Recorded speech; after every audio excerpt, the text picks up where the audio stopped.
লালি দুদিন হলো মুখে খাবার তোলেনি, চোখ দুটো ভিজে, জোরে ডাকছে না অবধি আর। দুদিন হলো কেউ সকালবেলা আদর করে ডেকে বলেনি, আয় লালি দুটো মুড়ি খা। দুপুরে ভাত মেখে রোজ ওকে খেতে দিত বিমলা বুড়ি।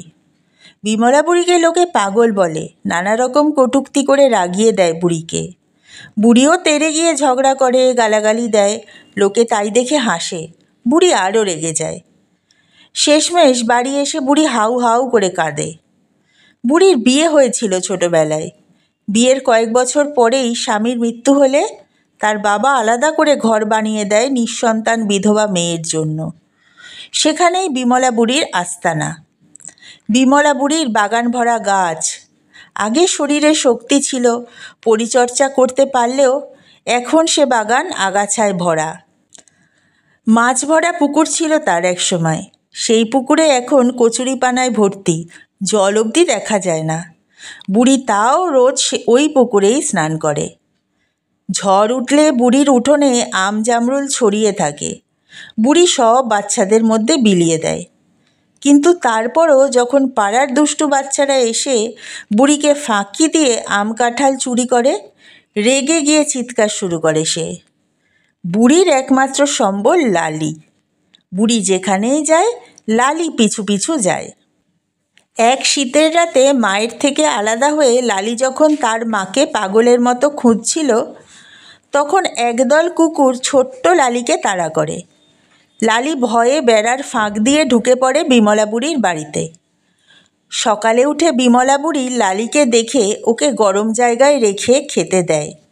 আদর করে ওর লাল রঙের জন্য নাম রাখে লালি। সেদিন থেকেই লালি থেকে গেছে নিঃসঙ্গ বিমলা বুড়ির সাথে।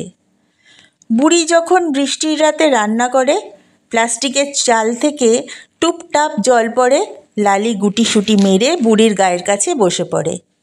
বুড়ি এক মনে বকবক করে যায় লালির সাথে, যেন লালি সব বোঝে। বর্ষাকালে বৃষ্টির মধ্যে ব্যাঙ ডাকে। বুড়ি লাঠি হাতে পুকুরের ধার থেকে মাছ ধরে। লালি ভিজতে ভিজতে বুড়িকে পাহারা দেয়। গরমের জ্যোৎস্না রাতে মৃদুমন্দ হাওয়ায় বুড়ির চাপা গাছটা দোলে, ঝরে পড়ে হলুদ পাপড়িগুলো। সে কি অসাধারণ সুগন্ধ! আগাছা জড়িয়ে থাকা বেলফুলের গাছগুলো ফুলের কুঁড়িতে ভরে ওঠে। দেখতে দেখতে সাদা ফুলে ভরে যায় গোটা গাছটা। বুড়ি গরমের দিনে উঠোনে মাদুর পেতে শোয়। লালিও বুড়ির পাশে শুয়ে থাকে। বুড়ি বিড়বিড় করে বলে, কি অপরূপ সুন্দর এই পৃথিবী। লালিও মাথা নেড়ে সম্মতি জানায়। তারপর যখন লালি গর্ভবতী হলো, বুড়ির সে কি আনন্দ! বলল, লালি তুই মা হবি রে, আমি দিদিমা হব। সেদিন থেকে লালির যত্ন বেড়ে গেল। লালিকে ভালো মন্দ খাবার দিত সে, বেশি বেশি খেয়াল রাখত ওর প্রতি। কিন্তু হঠাৎ বিপদ ঘটে গেল। লাঠি হাতে পুকুরে নামতে গিয়ে পুকুরে পড়ে হৃদস্পন্দন বন্ধ হলো বুড়ির। আগে থেকেই বুড়ির হার্টের সমস্যায় ভুগছিল। লালি অনেক ডাকলো, কিন্তু বুড়ি আর সাড়া দিল না। লালি বলে ডাকলোও না। বিকেলে বুড়ির ভাইয়ের ছেলেরা বুড়িকে নিয়ে শ্মশানে চলল। লালিও পিছু পিছু চলল। রাতের বেলা সব শ্মশান যাত্রীরা ফিরে এলো। ফিরল না শুধু বিমলা বুড়ি। পরদিন বুড়ির জমানো টাকা সম্পত্তির ভাগাভাগি নিয়ে তার ভাইপো ভাইজিদের মধ্যে লেগে গেল তুমুল অশান্তি। লালিকে লাঠিপেটা করে তাড়িয়ে দিল তারা বাড়ি থেকে।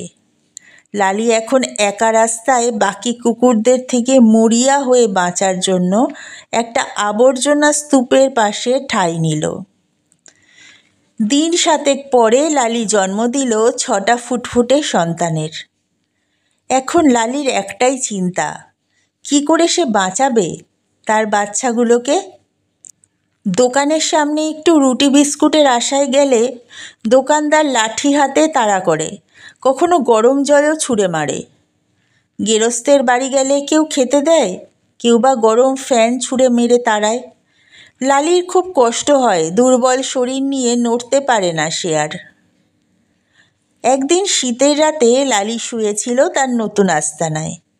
বাচ্চাগুলো তখন গায়ের মধ্যে ঘুমোচ্ছে তার। হঠাৎ নড়ে উঠল জঞ্জালের স্তূপ। কেউ যেন ভারী কিছু ছুঁড়ে দিল। লালি এগিয়ে গিয়ে দেখল একটা ছোট্ট বাচ্চা ঠান্ডায় কাঁপছে। সদ্য জন্ম হয়েছে তার, তাকেই ফেলে গেছে কেউ। লালি দেখল কাটা নাড়িতে লাল লাল পিঁপড়ে।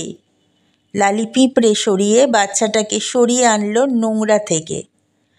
তারপর নিজের শরীরের মধ্যে রেখে দিল সদ্যজাত শিশুটাকে। সারা রাত জেগে লালি পাহারা দিল 7টা বাচ্চার। সকালে উঠে কুকুরের কাছে বাচ্চা দেখে লোকে পুলিশে খবর দিল। কেউ কেউ ঢিল ছুঁড়ে লালিকে সরানোর চেষ্টা করলো, কিন্তু লালি সরল না। কিছু সময়ের মধ্যে পুলিশের গাড়ি পৌঁছতেই থানার বড়বাবু দেখলেন একটা কুকুর ঢেকে রেখেছে মানুষের শিশু সন্তানকে। এখনও প্রাণ আছে বাচ্চাটার। তিনি মনে মনে ভাবলেন, যারা জন্ম দিয়েছে এই বাচ্চার তারা ফেলে গেল, আর বাঁচিয়ে রাখলো একটা কুকুর। যে কুকুরকে দেখলে মানুষ নির্দয়ভাবে মেরে আনন্দ পায়, ওদের ছোট ছোট বাচ্চাগুলোকে অবধি মেরে ফেলতে দ্বিধা করে না, সেই কুকুর কিন্তু কখনোই বিশ্বস্ততা নষ্ট করে না। বাচ্চাটাকে হাসপাতালে নিয়ে যাওয়ার সময় সে কি চিৎকার লালির, যেন ওর বাচ্চাকে কেউ কেড়ে নিচ্ছে ওর থেকে।